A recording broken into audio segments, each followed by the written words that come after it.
अस्सलाम वालेकुम, कैसे हैं आप सब। तो आज हम स्टार्ट करने जा रहे हैं एक्सरसाइज 10B का क्वेश्चन नंबर 4।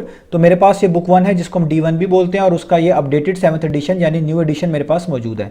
तो इस न्यू एडिशन का ये चैप्टर नंबर 10 चल रहा है। मैंने इस चैप्टर के नेम से एक सेपरेट प्लेलिस्ट बनाई हुई है, उसका लिंक भी नीचे डिस्क्रिप्शन में दिया हुआ है ताकि आप लोगों को इस चैप्टर से रिलेटेड तमाम सोल्यूशंस एक ही जगह पर आसानी से इसी प्लेलिस्ट में मिल सकें। इसके अलावा आपको डिस्क्रिप्शन में मेरे सोशल अकाउंट्स के लिंक यानी मेरे फेसबुक प्रोफाइल और मेरे इंस्टाग्राम प्रोफाइल का लिंक भी मिल जाएगा। आप इन्हीं अकाउंट्स के थ्रू अपने क्वेश्चंस को, सजेशंस को मुझ तक भी पहुंचा सकते हैं। तो आइए स्टार्ट कर लेते हैं क्वेश्चन नंबर 4 को। तो अब आपको सामने स्क्रीन पर क्वेश्चन नंबर 4 का जो इमेज है वो नजर आ रहा है। आप इस इमेज में देख सकते हैं क्वेश्चन नंबर 4 की स्टेटमेंट भी लिखी हुई है और नीचे ए और बी पार्ट में जो फिगर गिवन है वो भी आपको इसी इमेज में बनी हुई नजर आ रही है। सबसे पहले हम क्वेश्चन नंबर 4 की स्टेटमेंट को रीड करते हैं। तो यहां पे लिखा हुआ है given that A B is parallel to C D. तो ये जो बीच में सिंबल है आप इसको पढ़ेंगे इज पैरेलल टू। ये वाला सिंबल जहां पर भी यूज होता है वहां पर इससे मुराद पैरेलल लाइंस को लिया जाता है। तो यहां पर ये ए बी और सी डी के दरमियान है, तो इसका मतलब ये है कि ए बी और ये सी डी, ये दोनों लाइंस जो है आपस में पैरेलल हैं। पैरेलल का मतलब एक दूसरे को क्रॉस नहीं करती, एक दूसरे को इंटरसेक्ट नहीं करती। ऐसी लाइंस को हम पैरेलल लाइंस बोलते हैं। तो आप ए पार्ट में देखें जो फिगर गिवन है इसमें भी एक लाइन ए बी और नीचे सी डी गिवन है। दोनों पैरेलल लाइंस है। इन दोनों के ऊपर ये एरो हेड भी लगाया गया है जो कि इनके पैरेलल होने को शो कर रहा है, यानी ये दोनों कभी भी एक दूसरे को क्रॉस नहीं करेंगी, इंटरसेक्ट नहीं करेंगी। इसी तरीके से आप बी पार्ट में भी देखें, यहाँ पर भी सेम लाइन्स मौजूद है ए बी और सी डी। तो ये भी दोनों पैरेलल लाइन्स हैं, इन दोनों पर भी एरो हेड लगा हुआ है, यानी यहाँ पर भी एक दूसरे को क्रॉस नहीं करेंगी। तो इन दोनों पार्ट्स के अंदर ए बी और सी डी जो है एज अ पैरेलल लाइंस आपको गिवन के तौर पे बता दी गई हैं, पर मेंशन कर दी गई हैं। आगे आप रीड करें तो लिखा हुआ find the value of unknown in each of the following figures. तो आपको कहा जा रहा है इन दोनों फिगर्स में जो अननोन्स है आपने उन्हीं की वैल्यूज को फाइंड आउट करके दिखाना है। जैसे आप ए पार्ट में देखें यहाँ पर ए डिग्री मेंशन्ड है, ये अननोन है, इसकी वैल्यू फाइंड आउट करनी होगी। और बी पार्ट में देखें यहाँ पर बी डिग्री लिखा हुआ है, ये अननोन है, इसकी वैल्यू को फाइंड आउट करना होगा। तो उम्मीद है आपको स्टेटमेंट क्लियर होगी। अब हम स्टार्ट कर लेते हैं पार्ट नंबर ए से। तो यहां पर हमने ट्रांसवर्सल की मदद लेनी है। ट्रांसवर्सल से रिलेटेड प्रॉपर्टीज को यूज करके इन अननोन्स की वैल्यूज को फाइंड आउट करना है। और ट्रांसवर्सल में डिटेल में समझा चुका हूं। ट्रांसवर्सल किसको बोलते हैं कि अगर आपके पास कोई दो लाइंस हो इस तरह की और ये हो पैरेलल लाइंस, यानी एक दूसरे को क्रॉस ना कर रही हो, एक दूसरे को टच ना करती हो, तो अगर कोई स्ट्रेट लाइन ऐसी आए जो कि इन दोनों को क्रॉस करके गुजरे तो इस स्ट्रेट लाइन को हम बोल रहे होते हैं कि ये हमारे पास कौन सी लाइन कहलाती है, ये कहलाती है ट्रांसवर्सल। और इस ट्रांसवर्सल की वजह से यहाँ पर डिफरेंट एंगल्स बन रहे होते हैं जिनको हम वर्टिकली ऑपोजिट एंगल्स, कुछ का नाम कॉरस्पॉन्डिंग एंगल्स, कुछ को अल्टरनेट इंटीरियर एंगल्स कह रहे होते हैं, और भी डिफरेंट प्रॉपर्टीज होती हैं जो जस्टिफाई हो रही होती हैं। तो इन्हीं प्रॉपर्टीज की मदद से, इन्हीं एंगल्स की मदद से यहाँ पर हमने अननोन्स की वैल्यूज को फाइंड आउट करना है।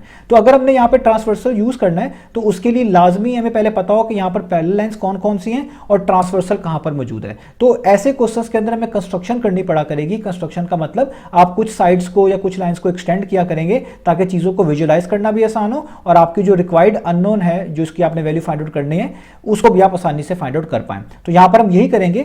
सबसे पहले जो ये ऊपर लाइन है ए बी, मैं इसको एक्सटेंड करूंगा कंस्ट्रक्शन के तौर पर, आपको भी ये करनी पड़ा करेगी। तो आप इधर देखें, मैंने इस ए बी लाइन को इस तरह डॉटेड लाइन के साथ कंस्ट्रक्शन के तौर पे यहां पर एक्सटेंड कर दिया।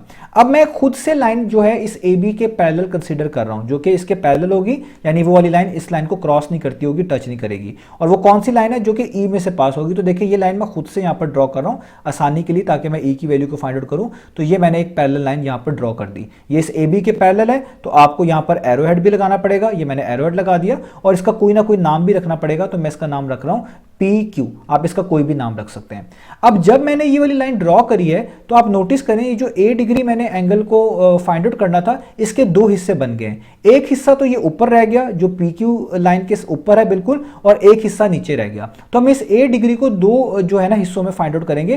पहले इसका ये ऊपर वाला हिस्सा फाइंड आउट करेंगे, फिर जो नीचे अनशेडेड रीजन है वो फाइंड आउट करेंगे। दोनों को ऐड करके हमें ई ए का आंसर जो है आसानी से पता चल जाएगा। तो देखिए दो पैरेलल लाइंस तो मैंने यहां पर आसानी से ढूंढ ली। एक तो पहले से मौजूद थी, एक को मैंने कंस्ट्रक्शन के तौर पे खुद से कंसीडर कर लिया, बना लिया। अब मुझे चाहिए ट्रांसवर्सल, ऐसी लाइन जो इन दोनों पैरेलल लाइंस को क्रॉस करके गुजर रही हो। तो वो ये लाइन ए ई है। आप देखिए ये जो लाइन है ए ई, ये ऊपर वाली लाइन को भी ए पॉइंट पे और नीचे वाली लाइन को ई पॉइंट पे टच कर रही है। जस्ट अगर मैं इसको एक्सटेंड कर लूं तो ये आपको और अच्छे समझ आ जाएगी कि ये ए ई वाली लाइन जो है बेसिकली ट्रांसवर्सल का ही रोल प्ले कर रही है। तो अब आपको क्लियर हो गया कि ऊपर वाली लाइन ए बी और नीचे वाली लाइन जो है इसको आप जो है पी क्यू पढ़ सकते हैं। तो ये दोनों पैरेलल हैं और ये ए ई वाली लाइन जिसको एक्सटेंड एक्सटेंड किया हुआ, ये इन पे ट्रांसवर्सल है। तो अब ट्रांसवर्सल की प्रॉपर्टीज आप यूज कर सकते हैं, वो आपको आनी चाहिए। तो ट्रांसवर्सल की प्रॉपर्टी होती है कि अगर आपके पास ट्रांसवर्सल के सिनेरियो में कोई ऐसे एंगल्स मौजूद हों जो कि इन दोनों पैरेलल लाइंस के इनसाइड हो। जिस तरह आप देखें, ये जो दोनों पैरेलल लाइंस हैं, AB वाली भी और PQ वाली भी, इन दोनों के इनसाइड एंगल ये हैं 142 डिग्री, और ये वाला, ये जो छोटा सा ऊपर मैंने शेड किया हुआ ये वाला, ये दोनों इसके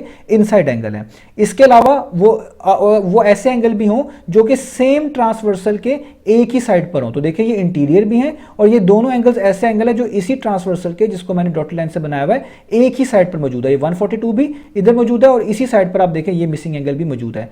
तो ऐसे एंगल्स जो एक ही साइड पर हों, ट्रांसवर्सल के पैरेलल लाइंस के इनसाइड हों और अलग अलग पॉइंट के साथ कनेक्टेड हो, जैसे ये E के साथ कनेक्टेड है, वो A के साथ कनेक्टेड है, इनको हम बोलते हैं इंटीरियर एंगल। और ये इंटीरियर एंगल्स जो होते हैं ट्रांसवर्सल की प्रॉपर्टी के मुताबिक, इनका सम हमेशा 180 के इक्वल आता है। यानी ये वाला एंगल जो थोड़ा सा हिस्सा है इस A डिग्री का और ये ऊपर वाला 142, इन दोनों को आप मिलाएंगे तो ये 180 के इक्वल आएगा। तो आप इसी प्रॉपर्टी को यूज करके इसका ऊपर वाला जो पहला हिस्सा है ये फाइंड आउट कर सकते हैं। तो अब इस एंगल को हमने लेबल क्या करना है, आप इसको इस तरह रीड कर सकते हैं। ये देखिए, ये लिखा हुआ है AEQ, यानी A और Q के दरमियान E पे बनने वाला एंगल। जस्ट मैं शेडेड की बात कर रहा हूं, तो आप यहां पे लिखें कि जो AEQ होगा ये वाला प्लस ये 142 वाला, ये दोनों एंगल्स अगर हम सम करेंगे तो ट्रांसवर्सल के लिहाज से जो प्रॉपर्टीज होती हैं उनमें से एक प्रॉपर्टी के मुताबिक इनका सम 180 के इक्वल आएगा। और इस प्रॉपर्टी को मेंशन कैसे करते हैं, हम इसको लिखते हैं इंटीरियर, ये इंटीरियर की शॉर्ट फॉर्म है, ये एंगल्स की शॉर्ट फॉर्म है, ये इंटीरियर एंगल्स हैं किसके, इन दो पैरेलल लाइंस के दरमियान बनने वाले इस ट्रांसवर्सल की वजह से। तो पैरेलल लाइंस का क्या नाम रखा हुआ है, एक का नाम AB है और इसको आप PQ कहेंगे, तो आगे आप मेंशन करेंगे AB पैरेलल टू PQ, यानी इन दो पैरेलल लाइंस के दरमियान ये ऐसे एंगल्स हैं जो इनसाइड बन रहे हैं, इसलिए इनको इंटीरियर कह रहे हैं, एक ही ट्रांसवर्सल के सेम साइड पर हैं, अलग अलग कॉर्नर या वर्टस के साथ कनेक्टेड हैं, तो ऐसे एंगल्स का सम 180 के इक्वल होता है, इसलिए AEQ और 142 को हमने 180 के इक्वल रखा है। अब यहां से आप पहले इस AEQ को जो है ना फाइंड आउट करेंगे। अब ये बड़ा आसान है, 142 डिग्री यहां पर ऐड हो रहा है, जब आप इसको इक्वलिटी साइन के दूसरे मूव करेंगे तो ये 180 डिग्री में से जाकर क्या हो जाएगा, सब्ट्रैक्ट हो जाएगा। अब जस्ट आपने 180 में से 142 को माइनस कर देना है, तो आपके पास यहां पर आ जाएगा कि AEQ कितना आ गया, 180 डिग्री माइनस 142 कितना होता है, 38 डिग्री। तो आपने जो टोटल A डिग्री एंगल था उसमें से एक हिस्सा ऊपर वाला फाइंड आउट कर लिया, वो कितना होता है, 38 डिग्री। तो मैं उसको यहां पर मेंशन भी कर देता हूं ताकि आपको चीजें और बेहतर से समझ आए। तो मैं यहां पर उसको किसी और कलर के साथ मेंशन कर देता हूं कि मैंने इतना हिस्सा, ये वाला जस्ट ऊपर वाला, ये फाइंड आउट कर लिया। आपको ये कितना आ गया, 38 डिग्री, ये मैंने फाइंड आउट कर लिया। अब ये इसका नीचे वाला जो है पोर्शन वो रह गया, उसके लिए मैं जस्ट ये इतनी चीज रिमूव कर रहा हूं ताकि आपको फिर से बात समझा सकूं। तो अब हमने इसका अगर ये नीचे वाला जो हिस्सा बाकी बचा है ये फाइंड आउट कर लिया तो हमारा पूरा A डिग्री कंप्लीट हो जाएगा। हम इस पूरे एंगल को ऐड करके A की वैल्यू बता सकते हैं। अब इसके लिए मैं फिर से यही सेम प्रॉपर्टी यूज करूंगा, लेकिन इस बार जो ये नीचे वाली लाइन है CD, मैं इसको एक्सटेंड करूंगा। तो देखिए, अगर मैं अब इस वाली लाइन को एक्सटेंड कर लूं इस तरीके से, ये मैंने इसको एक्सटेंड कर लिया, ये एक तरह की आपके लाइन CD, आप इसको CD कह सकते हैं। यहाँ पे कोई लेटर ना भी लिखें तो भी इनफ है, इसमें कोई इशू नहीं आएगा आपके पास, क्योंकि यहाँ पर हमारे पास ये एंडिंग पॉइंट D मौजूद है।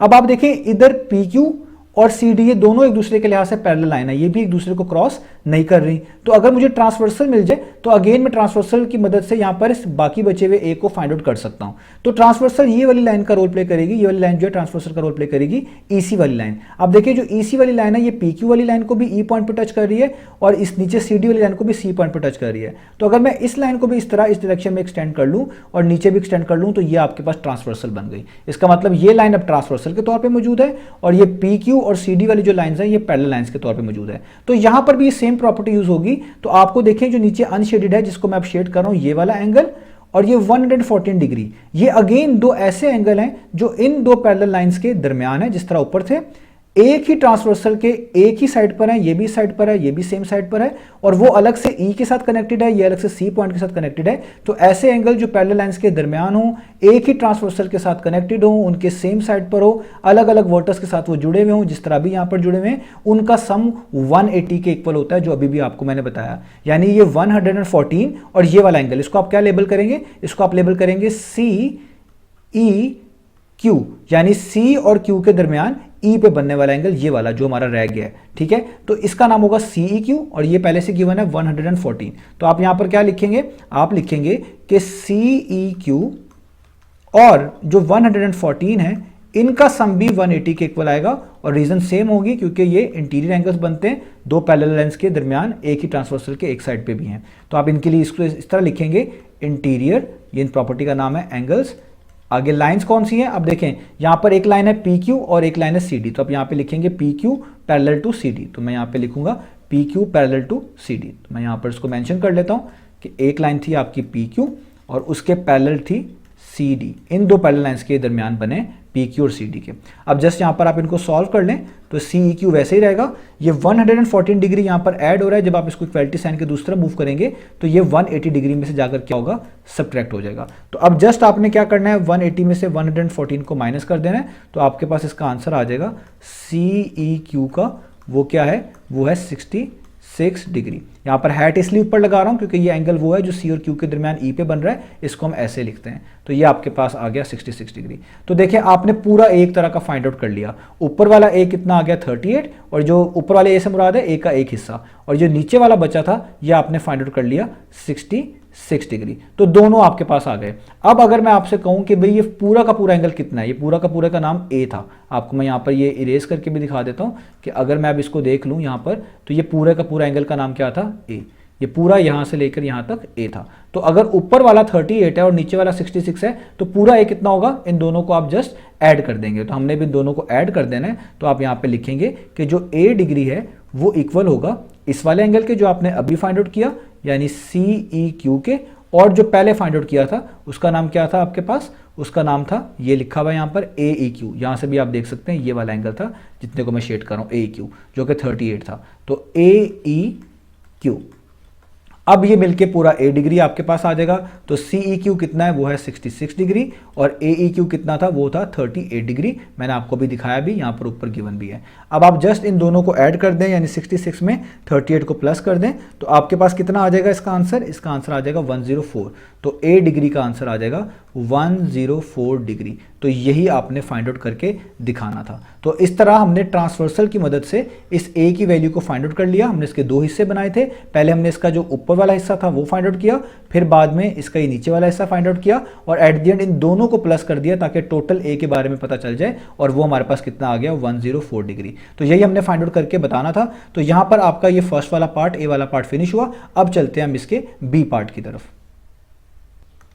तो अब हम स्टार्ट कर लेते हैं पार्ट नंबर बी को। तो पार्ट नंबर बी में जो फिगर गिवन है वो यहां पर आपको इमेज में बनी हुई नजर आ रही है। आप इस फिगर में देख सकते हैं जो बी डिग्री है वो बेसिकली यहां पर लिखा हुआ है वो अननोन है, हमने इसी की वैल्यू को फाइंड आउट करके दिखाना है। तो ए पार्ट की तरह यहां पर भी हम ट्रांसवर्सल की मदद से इस बी की वैल्यू को फाइंड आउट करेंगे। और ट्रांसवर्सल हम एक ऐसी लाइन को बोलते हैं जो कि दो पैरेलल लाइंस को पास करती है, दो पैरेलल लाइंस को टच करके गुजरती है, क्रॉस करके गुजरती है। तो यहां पर भी हमें अगर ट्रांसवर्सल की मदद लेनी है तो हमें पहले पैरेलल लाइंस को डिफाइन करना पड़ेगा कि पैरेलल लाइंस कहां पर बन रही है, फिर हमें ट्रांसवर्सल ढूंढना पड़ेगा, और फिर बाकी सारी चीजों को हमें मैनेज करना पड़ेगा। तो जिस तरह मैंने ए पार्ट में कुछ कंस्ट्रक्शन के स्टेप्स किए थे, यानी एक पैरेलल लाइन खुद से ड्रॉ की थी और बाकी जो लाइंस हमारे पास यहां पर गिवन थी उनको एक्सटेंड किया था डॉटेड लाइन के जरिए, वही काम यहां पर भी मैंने करना है। तो आप देखें इस बी पार्ट में जो ये ए बी वाली लाइन है, मैं इसको सबसे पहले जो है एक्सटेंड कर रहा हूं। आप देखिए मैंने इसको डॉटेड लाइन के साथ इस तरह एक्सटेंड कर लिया, और मैं इस ए बी लाइन के पैरेलल एक और लाइन खुद से ड्रॉ करने जा रहा हूं, और वो ऐसी लाइन होगी जो ए बी के भी पैरेलल होगी, नीचे वाली लाइन सी डी के भी पैरेलल होगी, और इस ई वाले पॉइंट में से, इस ई वाले वर्टस में से पास थ्रू होगी, यानी इसमें से होके गुजरेगी। तो आप देखें ये मैं एक डॉटेड लाइन से यहाँ पे लाइन ड्रॉ की है जो ई से पास हो रही है, और ये लाइन ऊपर वाली लाइन ए बी के भी और नीचे वाली लाइन सी डी के भी पैरेलल है। आपने इसका नाम भी रख देना है, मैं इसका नाम रख देता हूं पी क्यू, आप कोई भी नाम रख सकते हैं। तो जब आपने ये वाली लाइन ड्रॉ कर ली जो कि पैरेलल है ए बी के भी और सी डी की भी, तो आपने इस पे भी इस तरह का सिंगल एरो हेड बना देना है ताकि ये क्लियर हो जाए कि ये तीनों की तीनों लाइंस आपस में पैरेलल हैं, एक दूसरे को क्रॉस नहीं करती, इसलिए इनको पैरेलल कह रहे हैं। अब जब आपने ये लाइन ड्रॉ करी है तो आपने देखें कि ये जो बी डिग्री एंगल है इसके दो हिस्से बन गए। एक हिस्सा तो इस पी क्यू लाइन के साथ अटैच है और जस्ट उसके ऊपर है, और दूसरा हिस्सा इसके नीचे जिसको मैंने अभी शेड नहीं किया। तो हम क्या करेंगे, हम इसके दो हिस्से जो हैं वो अलग अलग फाइंड आउट कर लेंगे। पहले ये ऊपर वाला हिस्सा फाइंड आउट कर लेंगे जिसको मैंने यहाँ पर शेड किया है, उसके बाद जो अनशेडेड है नीचे वाला उसको फाइंड आउट कर लेंगे, और एट द एंड दोनों जो पार्ट्स हमें मिले होंगे उनको ऐड करके हमें पूरा बी डिग्री मिल जाएगा। तो ये हमारा टारगेट है। तो अब हमें अगर यहाँ पे दो पैरेलल लाइंस मिल चुकी हैं, मिसाल के तौर पे ए बी और पी क्यू, अब इन दो की बात कर रहा हूं, नीचे वाली की बात नहीं कर रहा, तो अब हमने ट्रांसवर्सल ढूंढना है। ट्रांसवर्सल का मतलब एक ऐसी लाइन जो कि इन दोनों पैरेलल लाइंस को टच कर रही हो या इन दोनों पैरेलल लाइंस को क्रॉस करते हुए गुजर रही हो। तो आप देखिए जो लाइन है ए से लेकर ई तक, ये एक तरह का ट्रांसवर्सल का रोल ही प्ले करेगी, जाएगी, क्योंकि ये ए वाली लाइन, ऊपर वाली लाइन ए बी को ए पॉइंट के ऊपर और नीचे लाइन पी क्यू को इस ई वर्टेक्स या ई पॉइंट के ऊपर टच कर रही है। तो अगर मैं इसी लाइन को आगे एक्सटेंड कर दूं, इधर भी और इधर भी एक्सटेंड कर दूं, तो आपको अब बहुत अच्छे से ट्रांसवर्सल नजर आ रहा है कि ये लाइन ट्रांसवर्सल है, क्योंकि ये ए बी और पी क्यू वाली लाइन जो कि पैरेलल लाइंस है, इनको पास थ्रू कर रही है, इनको टच करके गुजर रही है। तो अगर अब आपको ट्रांसवर्सल पता चल के, अब आप यहां पर ट्रांसवर्सल से रिलेटेड प्रॉपर्टीज यूज कर सकते हैं और उसमें जो डिफरेंट टाइप्स ऑफ एंगल्स बन रहे होते हैं उनकी मदद ले सकते हैं। तो अब मैंने आपको ये एक एंगल के बारे में बताया हुआ है जिसको हम अल्टरनेट इंटीरियर एंगल्स बोलते हैं, कि अगर आपके पास मिसाल के तौर पे ये दो पैरेलल लाइंस हैं और यहां पर ये एक स्ट्रेट लाइन इन दोनों को क्रॉस करके गुजर रही है, जिसको हम ट्रांसवर्सल बोलते हैं, तो ऐसे एंगल जो इन दोनों पैरेलल लाइंस के इनसाइड हो और एक ही ट्रांसवर्सल के ऑपोजिट साइड्स पर मौजूद हो। जैसे मिसाल के तौर पे अगर एक एंगल ये है, इसको समझाने के लिए मैं एंगल 1 का नाम दे रहा हूं, और इसी ट्रांसवर्सल पे रहते हुए इसके दूसरी साइड पर एक यहां पर एंगल है जिसको मैं एंगल 2 का नाम दे रहा हूं। तो आप देखिए ये एंगल 1 और एंगल 2 एक तो इन दोनों पैरेलल लाइंस के इनसाइड है और एक ही ट्रांसवर्सल के ऑपोजिट साइड पे मौजूद है। ये इस साइड पर है तो इसी ट्रांसवर्सल पे रहते हुए ये दूसरी साइड पर है, और इसके अलावा ये ऊपर वाले इस पॉइंट के साथ कनेक्टेड है, ये अलग से इस पॉइंट के साथ कनेक्टेड है। तो ऐसे एंगल्स जो होते हैं आपस में, इनको हम अल्टरनेट इंटीरियर एंगल्स बोलते हैं, और ट्रांसवर्सल के सिनेरियो में ये हमेशा इक्वल होते हैं। तो आप यहां पर भी नोटिस करें कि हमारे पास ए बी और पी क्यू लाइन जो वो दो पैरेलल लाइंस है, ये उन पे ट्रांसवर्सल बनी हुई है। तो दो एंगल्स ऐसे हैं जो इन पैरेलल लाइंस के इनसाइड बने हुए हैं, एक तो ये 69 डिग्री और दूसरा एंगल आप देखें इसी ट्रांसवर्सल पे रहते हुए इसके दूसरे साइड पे यहां पर बन रहा है, जिसको मैंने जस्ट शेड किया हुआ है। याद रखिएगा जस्ट शेडेड की बात कर रहा हूं, नीचे वाले की बात नहीं कर रहा, जस्ट शेडेड वाले एंगल की बात कर रहा हूं जो इस पीक्यू लाइन के ऊपर है। तो ये दोनों एंगल्स जो हैं पैरेलल लाइन के इनसाइड भी हैं और एक ही ट्रांसवर्सल के ऑपोजिट साइड्स पर भी मौजूद है। ऊपर वाला एंगल इस ए वर्टेक्स के साथ कनेक्टेड है, ये ई के साथ कनेक्टेड है। तो ऐसे एंगल्स कहलाते हैं अल्टरनेट इंटीरियर एंगल, और ये हमेशा आपस में इक्वल होते हैं। अब आपने जैसे इसको लेबल कर देना है, तो ये जो शेडेड रीजन है जिसको मैं बात कर रहा हूं अभी यहां पे एड्रेस कर रहा हूं, इस एंगल को आप क्या लेबल कर सकते हैं, आप इसको इस तरह भी रीड कर सकते हैं, पी ई ए, यानी पी और ए के दरमियान ई पे बनने वाला एंगल, और यूं भी रीड कर सकते हैं ए ई पी, यानी ए और पी के दरमियान ई पे बनने वाला एंगल। तो आप लिख लें कि ये जो ए ई पी है, ई के ऊपर हेड डालेंगे क्योंकि इससे मुराद एंगल है, ये बेसिकली किसके इक्वल होगा, 69 डिग्री के, क्योंकि अल्टरनेट इंटीरियर एंगल जो होते हैं वो इक्वल होते हैं। तो ये अल्टरनेट इंटीरियर एंगल बनता है 69 डिग्री के लिहाज से। तो अगर ये 69 डिग्री है तो ये भी 69 डिग्री होगा। तो आप इसको लिखेंगे ये किसके इक्वल होगा, 69 डिग्री के। और आगे आपने रीजन को यहां पर लिख देना है, इसको हम शॉर्ट फॉर्म में ऐसे लिखते हैं, अल्टरनेट, ठीक है, इंटीरियर, ये शॉर्ट फॉर्म में इंटीरियर की, आगे एंगल्स, ये अल्टरनेट इंटीरियर एंगल्स है। और किन दो पैरेलल लाइंस के दरमियान आपको मिले, एक लाइन ए बी थी और एक लाइन पी क्यू थी। तो आगे आप कॉमा डाल के लिखेंगे ए बी पैरेलल टू, ये पैरेलल टू का सिंबल होता है, पी क्यू। तो क्योंकि 69 और ये वाला एंगल जिसका नाम हमने ए ई पी रखा हुआ है, ए ई पी, ये अल्टरनेट इंटीरियर एंगल है और ये इक्वल होते हैं। तो इसका मतलब अगर ये 69 है तो इतना एंगल भी जस्ट क्या होगा, 69 होगा। तो अब मैं यहां पर इतना एंगल फाइंड आउट कर चुका हूं, तो मैं थोड़ी सी चीजें अरेज कर लूं ताकि आपको और भी बेहतर से समझ आ सके कि मैंने कौन सा एंगल यहां पर फाइंड आउट किया है। तो मैं यहां पर इसको डिफरेंट कलर के साथ लिख देता हूं ताकि आपको याद रहे। तो मैंने जस्ट ये वाला एंगल फाइंड आउट किया है 69 डिग्री, जो यहां से लेकर यहां तक था, ठीक है। ये मैंने इसको यहां पर इस येलो कलर के साथ थोड़ा सा शेड भी कर दिया, ठीक है। अब आपने क्या करना है, ये आपको पता चल गया। अब हमने इसका सेकंड हाफ निकालना है, सेकंड हाफ का मतलब है इसका दूसरा हिस्सा निकालना है जो बच गया है। अब आपने क्या करना है, जो पी क्यू के एक और ऑपोजिट जो साइड थी सी डी, ये भी इसके पैरेलल थी क्योंकि तीनों साइड्स पैरेलल थी। अब आप इसको भी एक्सटेंड कर लें, जैसे कि मैं सी डी वाली साइड को भी क्या कर लेता हूं, इस तरह एक्सटेंड कर लेता हूं। अब आप देखें ये दोनों पैरेलल लाइंस हैं, तो ये जो ईसी लाइन है ये एक तरह का ट्रांसवर्सल का रोल प्ले कर रही है, क्योंकि ये ऊपर वाली लाइन पी क्यू को भी टच कर रही है इस ई पॉइंट पे और नीचे वाली लाइन सी डी को भी टच कर रही है सी पॉइंट पे। तो अगर आप इस लाइन को भी इस तरह एक्सटेंड करके देख लें तो इसका मतलब ये भी क्या है, एक ट्रांसवर्सल है। तो यहां पर भी आप ट्रांसवर्सल की मदद ले सकते हैं और उससे रिलेटेड प्रॉपर्टी और उससे रिलेटेड जो एंगल्स होते हैं उनकी मदद से ये बाकी बचा हुआ जो एंगल का पार्ट है वो फाइंड आउट कर सकते हैं। अब आप देखिए यहां पर जो एंगल बन रहा है वो 37 डिग्री है और ये वाला मिसिंग है, ये वाला जो अनशेडेड है जिसकी तरफ मैं एरो बनाया है। तो ये भी तो अल्टरनेट इंटीरियर एंगल ही बनते हैं ना, क्योंकि मैंने आपको बताया था ऐसे एंगल जो दो पैरेलल लाइंस के दरमियान हो, इनसाइड हो, एक ही ट्रांसवर्सल के ऑपोजिट साइड्स पे हो, वो अल्टरनेट इंटीरियर होते हैं और वो इक्वल होते हैं। तो ये 37 डिग्री अगर यहां पर सी वर्टेक्स के साथ अटैच है तो इसी ट्रांसवर्सल पे रहते हुए इसके दूसरी साइड पर ये वाला एंगल है जो कि अभी अनशेडेड है। तो ये दोनों आपस में क्या है, एक तरह के अल्टरनेट इंटीरियर एंगल, तो ये भी इक्वल होने चाहिए। इसका मतलब आप इसको लेबल कर दें, जो मिसिंग पार्ट है इसको आप पढ़ सकते हैं पी